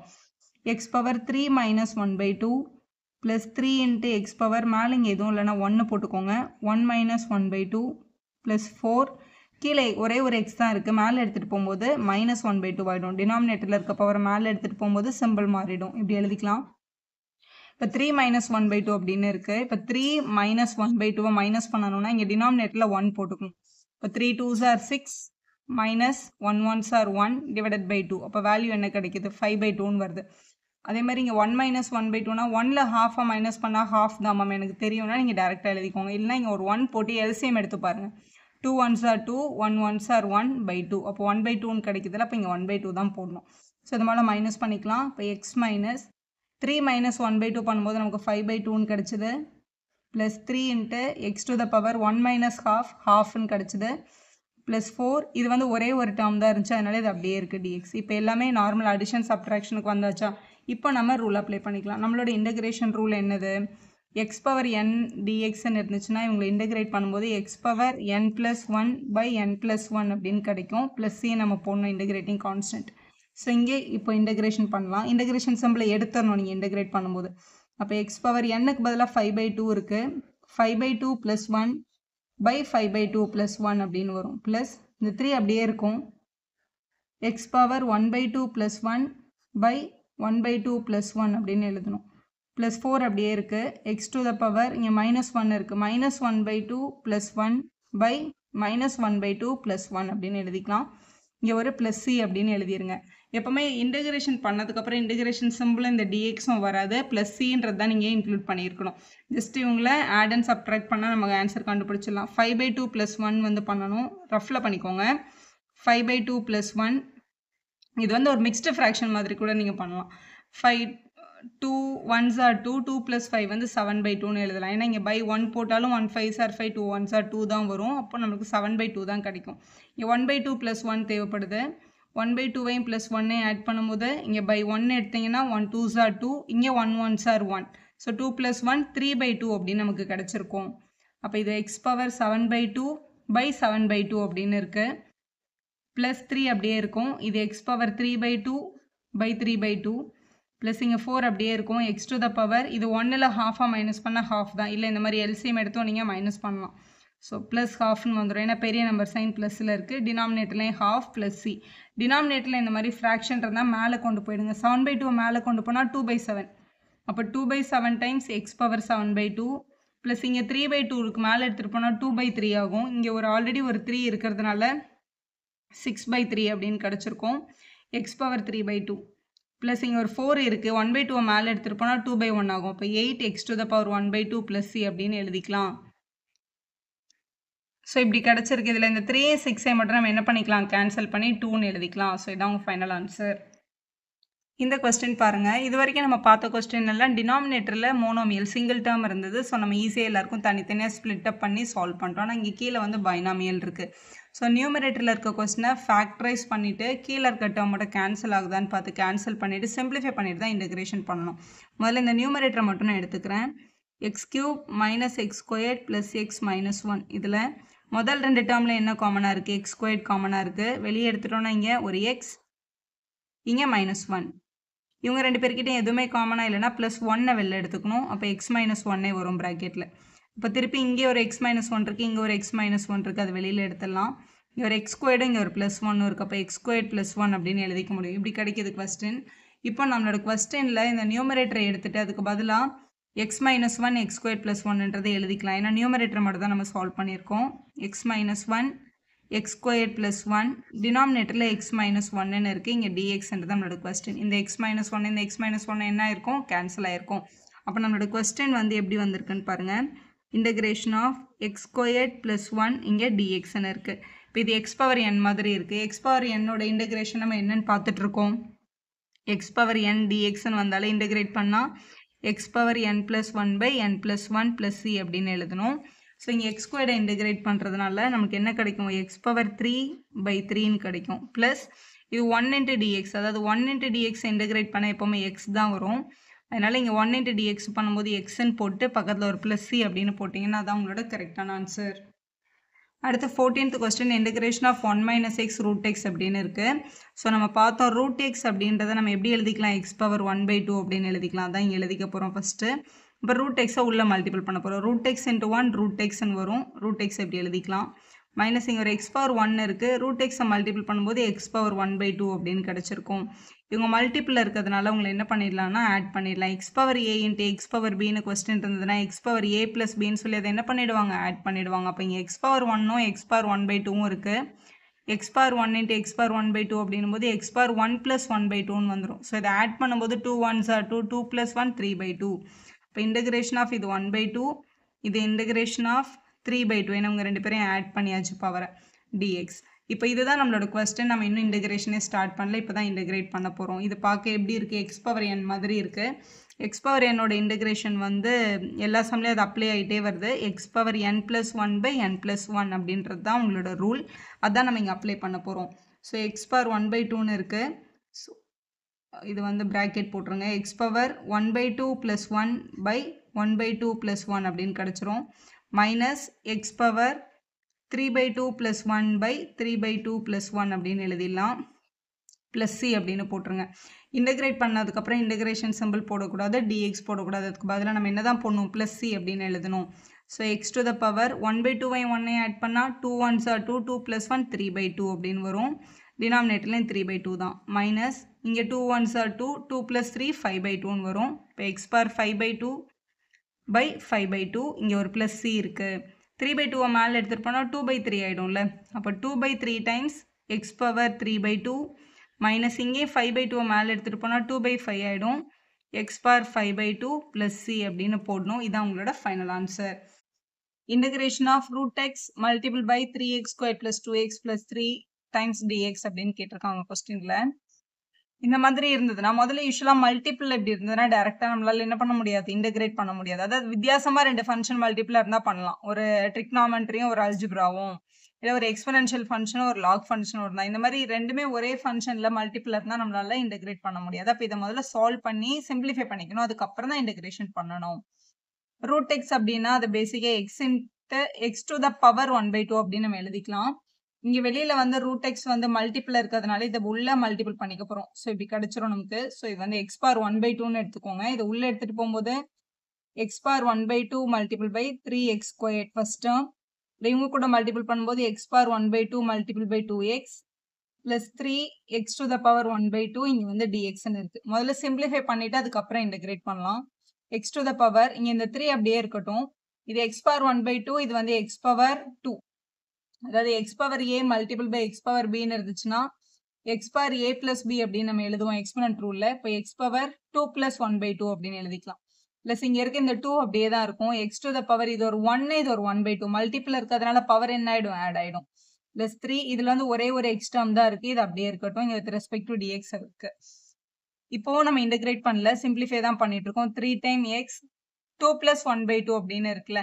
இது எல்சிஎம் எடுத்தோம்னா 2 2s are 4 4 பிளஸ் 1 5/2 பிளஸ் இந்த 2 அப்படியே இருக்கும். X to the power 2 1s are 2 2 plus 1 3/2 LCM எடுத்து ஆட் பண்ணியாச்சு. 3x to the power 1/2 இங்கே dx இருக்கு. இப்பதான் இன்டகிரேட் பண்ண முடியும். இப்ப நார்மல் அடிஷனுக்கு வந்தாச்சு. கொஸ்டின் எக்ஸ் பவர் n இருந்துச்சுன்னா இன்டகிரேட் பண்ணும்போது X power n plus 1/n+1 அப்படின்னு கிடைக்கும் இல்லையா, அந்த மாதிரி. இப்ப 3 பேருமே தனித்தனி இன்டகிரேட் பண்ண போறோம். முதல்ல இங்க இருக்கிற 3 வெளில எடுத்துட்டு இது எக்ஸ் பவர் n இன்டகிரேட் பண்றோம். எக்ஸ் பவர் n-க்கு பதிலா 5/2 இருக்கு. அப்ப 5/2 பிளஸ் 1/5/2 பிளஸ் 1 அப்படின்னு எழுதணும். பிளஸ் இந்த வெளியில இருக்கட்டும் அங்கே தான் இருக்கும். இது எக்ஸ் பவர் n இன்டகிரேட் பண்ணா x power n plus 1 by n plus 1 அப்படின்னு எழுதிடலாம். plus x to the power 3 into x to the power 1/2 plus 1 by 1/2 plus 1 integration பண்ணிட்டோம்னா இங்க இன்டகிரேட்டிங் கான்ஸ்டன்ட் c ஆட் பண்ணிக்கோங்க. ஸோ எழுதியாச்சு. இதை ஆட் பண்ணி answer எடுத்து எழுதிட வேண்டியதுதான். ஸோ 3 அப்படியே இருக்கும். x to the power 5/2 plus 1. So add பண்ண போறோம். 5/2 plus 1 அப்படின்னா 2 1s are 2 2 plus 5 7/2 இப்படி எழுதிடலாம் நம்ம டைரக்டா. இல்லைன்னா இங்க ஒரு 1 போட்டு இது இப்படி மல்டிபிள் பண்ணுவீங்களா பட்டர்ஃப்ளை மெத்தட், அப்படியும் நீங்க பண்ணலாம். ஸோ இது ஒரு 7/2 கீழேயும் 7/2 இருக்கு. பிளஸ் இங்க 2 அப்படியே இருக்கு. X to the power 2 1s are 2 2 plus 3 5/2 டினாமினேட்டர்லயும் 5/2 இருக்கு. Plus 3 X to the power 2 1s are 2 2 plus 1 3/2 டினாமினேட்டர்லயும் 3/2 இருக்கு. இங்க பிளஸ் c இருக்கு. டினாமினேட்டர்ல ஃபிராக்ஷன் இருக்கிறதுனால மேல எடுத்துட்டு வந்து மல்டிபிள் எழுதிக்கலாம். 3 மல்டிபிள் பை கீழே 7/2 இருந்துச்சுல, அப்ப இங்க எழுதும்போது 2/7 X to the power 7/2 plus இங்க ஒரு 2 இருக்கு. 5/2 மேல வந்தா 2/5 எக்ஸ் டு த பவர் 5/2 இங்க பிளஸ் 3 இருக்கு. Multiple by 2/3 x to the power 3/2 plus c அப்படின்னு எழுதிக்கலாம். இதுல வந்து இந்த 3 என்ன பண்ணிக்கலாம், கேன்சல் பண்ணிக்கலாம். வேற எதுவுமே வந்து கேன்சல் ஆகல. அப்ப இங்க வந்து 6/7 எக்ஸ் டு த பவர் 7/2 இருக்கு. இங்க 2 2s are 4 x to the power 5/2 plus 2 x to the power 3/2 plus c அப்படின்னு இருக்கு. இந்த மாதிரி ஷார்ட் பண்ணி ஆன்சர் எழுதிக்கோங்க. 7.1ல கொஸ்டின் நம்பர் 16 பார்க்குறோம். இந்த 3 பேசிக் ரூலும் தெரிஞ்சது டைரக்டாக எழுதிடலாம். நீங்கள் நார்மல் அடிஷன் சப்ட்ராக்ஷனில் தான் இருக்கும் நம்மளோட question. So first term 2x 2 அப்படியே தான் இருக்கும். இங்கே வந்து இது வந்து 2x dx தனியாக இன்டகிரேட் பண்ணணும். இந்த மாதிரி நம்பர் இருந்தால் அதை வெளியே எடுத்துக்கோங்க. ஸோ -3 வெளியே எடுத்துட்டு இங்கே இருக்கிற இந்த cos x dx இன்டகிரேட் பண்ணணும். Plus integration of e power x dx integrate பண்ணும். இந்த 2 அப்படியே தான் இருக்கும். இது வந்து x power 1ன்னு யோசிங்க. x power 1 வந்து x power n மாதிரி இருக்கு. அப்ப x power 1 plus 1 by 1 plus 1 அப்ப x squared by 2ன்னு எழுதிக்கலாம். -3 அப்படியே தான் இருக்கும். cos x இன்டகிரேட் பண்ணா sin x அப்படின்னு கிடைக்கும். ஸோ sin xன்னு எழுதிடலாம். e power x இன்டகிரேட் பண்ணா அதே e power x தான் வரும். அதனால e power xன்னு போட்டு பக்கத்துல பிளஸ் cன்னு போட்டீங்கன்னா இதுதான் உங்களோட ஃபைனல் ஆன்சர். கொஸ்டின் நம்பர் 17 பார்க்குறோம். integration of 2x squared minus 3 times sin x plus 5x to the power 1/2 இருக்கு. எல்லாமே அடிஷன் சப்ட்ராக்ஷன்ல இருக்குல்ல. அப்ப நம்ம நார்மலா இவங்களே இன்டகிரேட் பண்ணிடலாம். தனித்தனியா இன்டகிரேட் பண்ண போறோம். ஃபர்ஸ்ட் வந்து 2x ஸ்கொயர்ல 2ன்றது வந்து வெறும் நம்பர். இதை நீங்க வெளியிலே வச்சுக்கலாம். இது வந்து x ஸ்கொயர் dx. இதுல -3ன்றதை வெளியிலே வச்சுட்டு integration of sin x dx. அதான் இந்த இன்டகிரேஷன் இங்க இருக்க எல்லாருக்கும் காமன். அதை உள்ள எடுத்துட்டு போறோம், அவ்வளவுதான் பண்றோம். இங்கேயுமே இந்த 5ன்றது வெறும் கோஎஃபிஷியன்ட் வெளியே எடுத்துட்டு உள்ள இந்த x power 1/2 ஓட dx இன்டகிரேட் பண்ண போறோம். x power n இருந்தாலே இன்டகிரேஷன் பேட்டர்ன் என்ன, x power n plus 1 by n plus 1 அதான் எழுத போறீங்க. sin x இன்டகிரேட் பண்ணா நமக்கு minus cos x ன்னு கிடைக்கும். இப்போ 2 into x squared இன்டகிரேட் பண்ணா x power 2 plus 1/2 plus 1 அப்போ 3/3ன்னு எழுதிக்கலாம். -3 அப்படியே இருக்கும். sin x இன்டகிரேட் பண்ணா -cos x. plus 5 அப்படியே இருக்கும். x power 1/2 இன்டகிரேட் பண்ணா x power 1/2 plus 1/1/2 plus 1 அப்படின்னு கிடைக்கும். இங்க plus cன்னு எழுதிடலாம். 1/2 plus 1 அப்படின்றது வந்து 1 2s are 2, 2 plus 1 3/2 அப்படின்னு கிடைக்கும். இப்படி 1 போட்டு LCM எடுத்தும் நீங்க எழுதலாம். எப்படி பண்ணாலும் 3/2 வரும். ஷார்ட்டா எழுதணும்னா ஃபர்ஸ்ட் டேர்ம்ல வந்து 2x³ இருக்கு. இந்த மைனஸும் மைனஸும் பிளஸ் 3 cos x. இங்க பிளஸ் 5 இருக்கு. இங்க வந்து 3/2 மேல எடுத்துட்டு போகும்போது 2/3 ஆயிடும். ஸோ மேல x to the power 3/2 plus c அப்படின்னு எழுதிக்கலாம். ஸோ இதை மல்டிபிள் பண்ணா 10/3ன்னு கிடைக்குது. அதை எழுதிக்கோங்க. ஸோ இப்படி எழுதி ஆன்சர் கம்ப்ளீட் பண்ணிக்கலாம். ஸோ கொஸ்டின் நம்பர் 18 பார்க்க போறோம். Integration of secant x multiple by secant x plus tan x அப்படின்னு கொடுத்துருக்காங்க. யூஸ்வலா பேசிக்கே இப்போ இது மல்டிபிள் இருக்கு. நம்ம அடிஷன் சப்ட்ராக்ஷன்ல மாத்திட்டு தான் நம்ம ப்ரொசீட் பண்ண முடியும். ஸோ சீக்கண்டை வந்து உள்ளே எடுத்துட்டு போயிடலாம். இதை பண்றதுக்கு முன்னாடி நம்ம கிட்ட பேசிக்கா என்னென்ன இன்டகிரேஷன் ஃபார்முலா அவைலபிளா இருக்கு நமக்கு தெரியும். நம்ம கிட்ட சீக்கண்ட் ஸ்கொயர்டுக்கும் ஃபார்முலா இருக்கு, சீக்கண்ட் எக்ஸ் இன்டு tan xக்கும் ஃபார்முலா இருக்குல்ல. அதனால இதை உள்ளே எடுத்துட்டு போயிட்டோம் அப்படின்னா சீக்கண்ட் இன்டு சீக்கண்ட் என்ன ஆயிடும், சீக்கண்ட் ஸ்கொயர்ட் எக்ஸ்ன்னு வரும். அப்புறம் இந்த சீக்கண்ட் எக்ஸையும் tan xையும் மல்டிபிள் பண்ணும்போது பிளஸ் சீக்கண்ட் எக்ஸ் tan xன்னு வந்திருக்கும் மல்டிபிள்ல. இங்க வந்து dxன்னு இருக்கு. ஸோ இது வெறும் அடிஷனுக்கு வந்தாச்சு. இவங்களை தனியா இன்டகிரேட் பண்ணிடலாம், இவங்களை தனியா இன்டகிரேட் பண்ணிடலாம். Integration of secant squared x dx தனியா பண்ணணும். Plus integration of secant x tan xை தனியா இன்டகிரேட் பண்றோம். இப்போ சீக்கண்ட் ஸ்கொயர்ட் எக்ஸை இன்டகிரேட் பண்ணா நமக்கு என்ன கிடைக்கும், tan x. tan xன்னு எழுதிடலாம். Plus secant x tan x integrate பண்ணா என்ன கிடைக்கும், சீக்கண்ட் எக்ஸ்ன்னு கிடைக்கும். Secant x integrating constant plus C அங்க ஆட் பண்ணிடுங்க. இதான் உங்க ஃபைனல் ஆன்சர். அடுத்த 19th கொஸ்டின் பாருங்க. Integration of secant squared x by cosecant squared x. Ma'am இது ரெண்டுத்துக்குமே நம்ம கிட்ட ஃபார்முலா இருக்குல்ல அப்படின்னு தோணுது. ஆனா டிவிஷன்ல இருக்கு. அடிஷன் சப்ட்ராக்ஷன்ல இருந்தா தான் டைரக்டா இன்டகிரேட் பண்ண முடியும். மல்டிப்ளேயர் டிவைட்ல இருந்தா நீங்க அதை சிம்பிளிஃபை பண்ணி அடிஷன் சப்ட்ராக்ஷனுக்கு கொண்டு வந்துட்டு தான் இன்டகிரேட் பண்ணணும். ஸோ இது எப்படி வந்து சிம்பிளிஃபை பண்றது அப்படின்னு பார்க்கலாம். மேல வந்து சீக்கண்ட் ஸ்கொயர்ட் எக்ஸ் இருக்கு. சீக்கண்ட்ன்றது யாரோட ரெசிப்ரோக்கல், காசோட ரெசிப்ரோக்கல். இது நம்ம கிளாஸ் 10லே படிச்சிருக்கோம். 1/cos ஸ்கொயர்னு எழுதிக்கலாம். கொசிக்கண்ட் யாரோட ரெசிப்ரோக்கல், சைனோட ரெசிப்ரோக்கல். அதனால 1/sin ஸ்கொயர்ட் எக்ஸ்ன்னு எழுதிக்கலாம். இங்க dx அப்படியே இருக்கு. ஸோ இன்டகிரேஷன் ஆஃப் நியூமரேட்டர்ல இருக்கிற 1/cos ஸ்கொயர்ட் எக்ஸ் அப்படியே வச்சுட்டு டினாமினேட்டர்ல இருக்கிற 1/sin ஸ்கொயர்டை மேல எடுத்துட்டு போனோம்னா sin ஸ்கொயர்ட் எக்ஸ் பை 1 அப்படின்னு வந்துரும். இங்க இது நார்மல் மல்டிபிள் இருக்கிறதுனால மல்டிபிள் பண்ணிடலாம். 1 into sin squared x வந்து sin squared x தான்.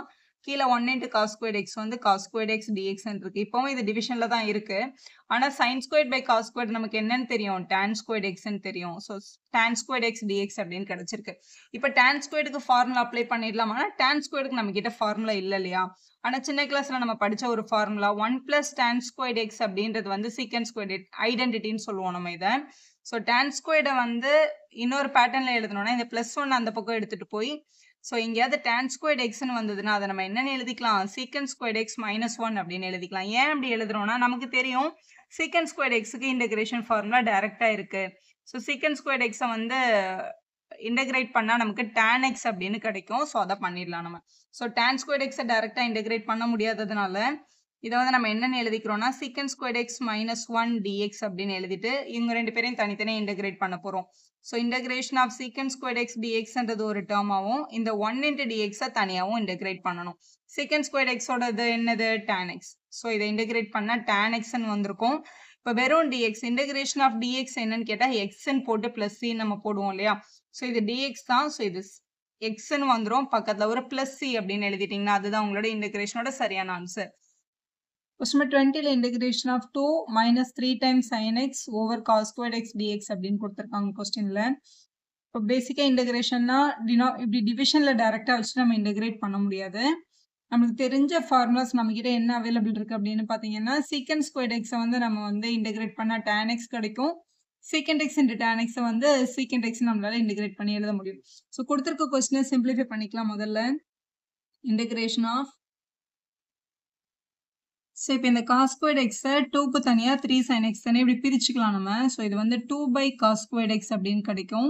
Minus 3 times sin x by cos squared x அப்படின்னு கிடைக்கும். இங்க நான் எழுதுற cos squared x-ஐ cos x multiple by cos x ரெண்டா பிரிச்சு எழுதிக்கிறேன். ஏன் அப்படி எழுதுறீங்க அப்படின்னா sin by cos நம்ம tan ஆக்கிடலாம்ல, அதுக்காக அப்படி எழுதுறோம். சின்ன கிளாஸ்ல இருந்து நமக்கு தெரிஞ்ச ஐடென்டிட்டிஸ் அப்படின்னு பார்க்கும்போது ரெசிப்ரோக்கல்ஸ் அப்படின்னு பார்க்கும்போது 1/cos x அப்படின்னு வந்துச்சுன்னா நம்ம அதை வந்து சீக்கண்ட் x அப்படின்னு எழுதிக்கலாம். இந்த மாதிரி sin x by cos x அப்படின்னு வந்துச்சுன்னா நம்ம உங்களை tan x அப்படின்னு எழுதிடலாம் இல்ல. இது நம்மளோட சின்ன கிளாஸ் பேசிக் தான். இது வந்து 2 by cos squared x அப்படின்னு இருக்கு. 2 அங்கே தான் இருக்கும். அந்த டினாமினேட்டர்ல இருக்க cos squared x வந்து secant squared x ஆயிடும். இந்த மைனஸும் இந்த 3யும் அங்கே தான் இருக்கு. sin by cosன்றதை நம்ம tan x அப்படின்னு எழுதிக்கலாம். இங்க வந்து 1 by cos x இருக்கதா அர்த்தம். 1 by cosன்றதை நம்ம என்ன எழுதிடலாம்? secant x அப்படின்னு எழுதிக்கலாம். இங்கே dx இருக்கு. ஸோ இந்த இன்டகிரேஷன் இப்போ சப்ட்ராக்ஷன்ல வந்துச்சு. அப்போ இவங்களை தனியாக இன்டகிரேட் பண்ணிக்கலாம், இவங்களை தனியாக இன்டகிரேட் பண்ணும்போது 2 வந்து வெறும் நம்பர், அதை வெளில எடுத்துட்டு secant squared x dx தனியா பண்ணணும். -3 வெளில எடுத்துடலாம். Integration of tan x secant xனாலும் secant x tan xனாலும் ஒண்ணுதான். இது நம்மளுக்கு டைரக்டா ஃபார்முலா இருக்கு. secant squared இன்டகிரேட் பண்ணா tan x வரும். வெளியே ஒரு 2 இருந்ததுனால 2 tan x -3 அப்படியே எழுதிடலாம். secant x tan x integrate பண்ணா secant x. இங்க பிளஸ் c அப்படின்னு போட்டு ஆன்சரை நீங்க கம்ப்ளீட் பண்ணிக்கலாம். ஸோ நெக்ஸ்ட் வந்து கொஸ்டின் நம்பர் 21, 22 வந்து சூஸ் கரெக்ட் ஆன்சர். இதில் வந்து 4 ஆப்ஷன் கொடுத்துருக்காங்க. நம்ம இந்த கொஸ்டினை ஃபர்ஸ்ட் எப்படி சால்வ் பண்ணுறதுன்னு பார்க்கலாம். 21 anti derivative of root x plus 1 by root x. Antiderivative அப்படின்னா ஆன்டி டெரிவேட்டிவ்னா இன்டகிரேஷன் அப்படின்னு அர்த்தம். So integration of root x plus 1 by root x dx தான் நம்மளோட கொஸ்டின். இப்போ ரூட் எக்ஸ் அப்படின்றத நம்ம எப்படி எழுதிக்கலாம்னா எக்ஸ் பவர் 1 பை 2 அப்படின்னு எழுதிக்கலாம். பிளஸ் 1 பை ரூட் எக்ஸ் அப்படின்றது 1 பை எக்ஸ் பவர் 1 பை 2 இங்கே வந்து டிஎக்ஸ் அப்படின்னு இருக்கு. ஸோ இன்டகிரேஷன் ஆஃப் இது வந்து நியூமரேட்டர்ல தான் இருக்குது, அப்படியே இருக்கட்டும். இங்கே டினாமினேட்டர்ல இருக்க 1 பை 2 மேலே எடுத்துட்டு வரும்போது எக்ஸ் பவர் -1 பை 2 அப்படின்னு கிடைக்கும். இப்போ பேசிக் பேட்டர்னுக்கு வந்தாச்சு இன்டகிரேஷன்ல. இப்போ integration x power n into dx அப்படின்னு இருந்துச்சுன்னா அவங்க இன்டகிரேட் பண்ணா x power n plus 1 by n plus 1 அப்படின்னு கிடைக்கும். இதான் வேல்யூ. இங்கே எக்ஸ் பவர் n-க்கு பதிலாக 1 பை 2 இருக்கு. X bar 1 by 2 plus 1 by 1 by 2 plus 1 அப்படின்னு எழுதிடலாம். பிளஸ் இதுவும் எக்ஸ் பார் n மாதிரி இருக்கு. எக்ஸ் பார் n-க்கு பதிலாக -12 இருக்கு. -12 plus 1 by -12 plus 1 அப்படின்னு எழுதிடலாம். பக்கத்தில் ஒரு இன்டகிரேட்டிங் கான்ஸ்டன்ட் பிளஸ் c அப்படின்றத எழுதிடணும். இந்த ஃப்ராக்ஷனை வந்து ஆட் பண்ணிக்கலாம். 1 by 2 கூட ஒரு 1 ஆட் பண்ணும்போது இங்கே by 1 போட்டு 1 2s are 2, 1 1s are 1. So 3 by 2 அப்படின்னு கிடைக்கும். இப்படி பண்ணுவீங்கல்ல கிராஸ் மல்டிபிள். அதே மாதிரி இங்கேயும் -12 plus 1 வந்து கிராஸ் மல்டிபிள் பண்ணிக்கலாம். 1 into 1 -1 இது வந்து 2. இல்லை 1ல ஹாஃபா மைனஸ் பண்ணால் ஹாஃப் வரும். அப்படி கூட நீங்கள் டைரெக்டாக எழுதிக்கலாம். ஸோ இதோட value X to the power 3 by 2 over 3 by 2 plus X to the power 1 by 2 over 1 by 2 plus c அப்படின்னு கிடைக்குது. டினாமினேட்டரில் இருக்க நம்ம நியூமரேட்டருக்கு எடுத்துகிட்டு வந்துக்கலாம். 3 by 2ன்றதை மேலே எடுத்துகிட்டு வந்தோம்னா 2 by 3 X to the power 3 by 2 2 by 1 மேலே 1 by 2 மேலே எடுத்துகிட்டு வந்தால் 2 by 1 x bar 1 by 2 plus c அப்படின்னு எழுதிக்கலாம். இதான் நம்மளோட கரெக்ட் ஆன்சர். சி ஆப்ஷன் கரெக்டாக இருக்குது பாருங்க. அடுத்த கொஸ்டினில் இப்போ இது வந்து டிஃப்ரென்ஷியேஷன் ஆஃப் எஃப் ஆஃப் எக்ஸை கொடுத்துட்டாங்க. எஃப் ஆஃப் 2ஓட வேல்யூ 0ன்னு சொல்லிட்டு எஃப் ஆஃப் எக்ஸை கண்டுபிடிங்க அப்படின்னு சொல்லியிருக்காங்க. எப்பவுமே யூஸ்வலாக இப்போ இதில் எஃப் ஆஃப் எக்ஸ் வேணும், இங்கே டிஃப்ரென்ஷியேஷன் இருக்குன்னா இந்த டிஃப்ரென்ஷியேஷன் அந்த பக்கம் எடுத்துகிட்டு போகும்போது அது இன்டகிரேட் ஆகும். ஆனால் இன்டகிரேட் ஆகும்போது நமக்கு இன்டகிரேட்டிங் கான்ஸ்டன்ட் பிளஸ் சின்னு கிடைக்கும்ல, இந்த கொஸ்டினில் கிடைச்ச மாதிரி. அந்த சிக்கு பதிலாக இங்கே நம்பர் கொடுத்துருக்காங்க இல்லையா, அந்த நம்பர் எப்படி கண்டுபிடிச்சிருக்காங்கன்னா எஃப் ஆஃப் 2 = 0ன்றதை சப்ஸ்டியூட் பண்ணி கண்டுபிடிச்சிருக்காங்க. வாங்க எப்படி பண்ணுறதுன்னு பார்க்கலாம். ஸோ இதான் நம்மளோட கொஸ்டின். டி பை டிஎக்ஸ் ஆஃப்னா differentiation of f of x அப்படின்னு கொடுத்துருக்காங்க. ஸோ அந்த d by dx and differentiation equal தானே அந்த பக்கம் கொண்டு போயிடலாம். இப்போ இங்கே எஃப் ஆஃப் எக்ஸ் மட்டும் இருக்கும். டிஃபரன்ஷியேஷன் ஈக்குவல் தானே அந்த பக்கம் போகும்போது இன்டகிரேட் ஆகிடும். Integration of 4x³ - 3 by x to the power 4 இங்கே வந்து dx அப்படின்னு எழுதிக்கோங்க. இது நார்மலாக இருக்கு. ஆனால் இதில் வந்து டினாமினேட்டரில் டேர்ம் இருக்கிறதுனால இப்போ என்ன பண்ணிக்கலாம், நியூமரேட்டரில் எடுத்துகிட்டு போய்க்கலாம். So 4x³ - 3 times x power -4 dx அப்படின்னு எழுதிக்கோங்க. எழுதியாச்சு. நம்மளோட பேசிக் ஃபார்முலா இன்டகிரேஷனில் integration of x power n dx அப்படின்னு இருந்துச்சுன்னா நம்ம அதை என்ன பண்ணுவோம், x power n plus 1 by n plus 1 அப்படின்னு எழுதுவோம் இல்லையா. இங்கே பிளஸ் சின்னு இன்டகிரேட்டிங் கான்ஸ்டன்ட் இன்க்ளூட் பண்ணணும். இப்போ இந்த ரூல் படி இந்த 4 அங்கேயே தான் இருக்கும். எக்ஸ் பவர் 3 வந்து இன்டகிரேட் பண்ண X power 3 plus 1 by 3 plus 1 நீங்கள் 4 by 4னு கூட எழுதிக்கலாம். இங்கே இருக்கிற இந்த -3 அங்கேயே தான் இருக்கும். எக்ஸ் பவர் -4 இன்டகிரேட் பண்ண X power -4 plus 1 by -4 plus 1 அப்படின்னு கிடைக்கும். இங்கே வந்து பிளஸ் சி. இதான் நம்மளோட எஃப் ஆஃப் எக்ஸோட வேல்யூ.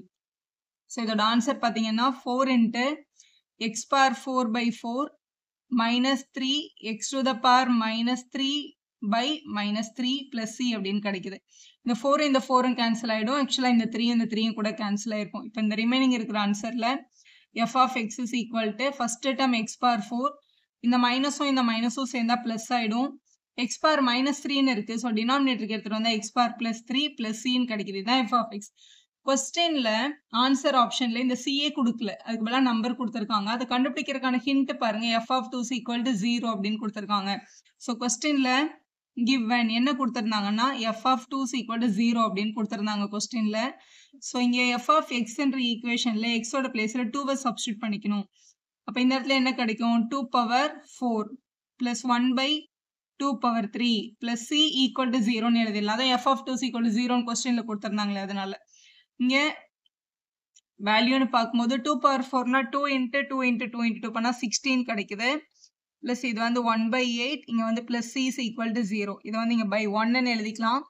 ஸோ வேல்யூ 8 16 மல்டிபிள் பண்ணோம். ஸோ 48க்கு 8 பேலன்ஸ் ஃபார் 128. இங்க 1 into 1 1 தான். டினாமினேட்டர்ல ஒரு 8 இருக்கு.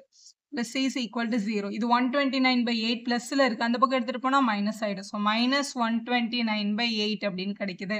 ஸோ நம்மளுடைய f of x ஓட வேல்யூ தான் கொஸ்டின்ல கேட்டிருந்தாங்க. இதான் நம்மளுடைய f of x ஓட வேல்யூ. இந்த c-க்கு பதிலா மட்டும் இந்த மைனஸ் 129/8ன்றதை என்ன பண்ணிடணும்? ரீப்ளேஸ் பண்ணிடணும். So therefore required f of x is equal to x power 4 plus 1 by x cube minus 129/8 அப்படின்றதா சரியான f of x ஓட வேல்யூ கான்ஸ்டன்டோட சேர்த்து. இந்த ஆன்சர் வந்து புக்ல எங்க இருக்குன்னு பாருங்க. ஆப்ஷன் சரியா பார்த்து எழுதுங்க. ஃபர்ஸ்ட் வந்து நம்மளுக்கு x power 4 கிடைச்சது 1 by x power 3. c ஓட வேல்யூ வந்து மைனஸ் 129/8. ஃபர்ஸ்ட் ஆப்ஷன்ல கரெக்டா இருக்கு. எல்லாமே பார்க்க ஒரே மாதிரி இருக்கு பாருங்க. ஒரு சின்ன மைனர் டிஃபரன்ஸ் தான் பண்ணியிருக்காங்க. நம்ம கண்டுபிடிச்ச ஆன்சர் படி ஆப்ஷன் ஏ தான் சரியான ஆப்ஷன். இது அவங்களோட ஃபர்ஸ்ட் எக்ஸசைஸ். ஃபர்ஸ்ட் எக்ஸசைஸ் வந்து இப்போ நம்ம டைரக்ட் மெத்தட்ல சால்வ் பண்ணியிருக்கோம். அடுத்த எக்ஸசைஸ் வந்து சப்ஸ்டிடியூஷன் மெத்தட், அடுத்து வந்து ட்ரிக்னாமெட்ரிக் ஃபங்க்ஷன். ஒரு எக்ஸசைஸ் ஒரு பேட்டர்ன்ல நம்ம சால்வ் பண்ண போறோம். வீடியோ யூஸ்ஃபுல்லா இருந்தா ஒரு லைக் போடுவோம். ஃப்ரெண்ட்ஸ்க்கு ஷேர் பண்ணுங்க. Subscribe channel for more videos.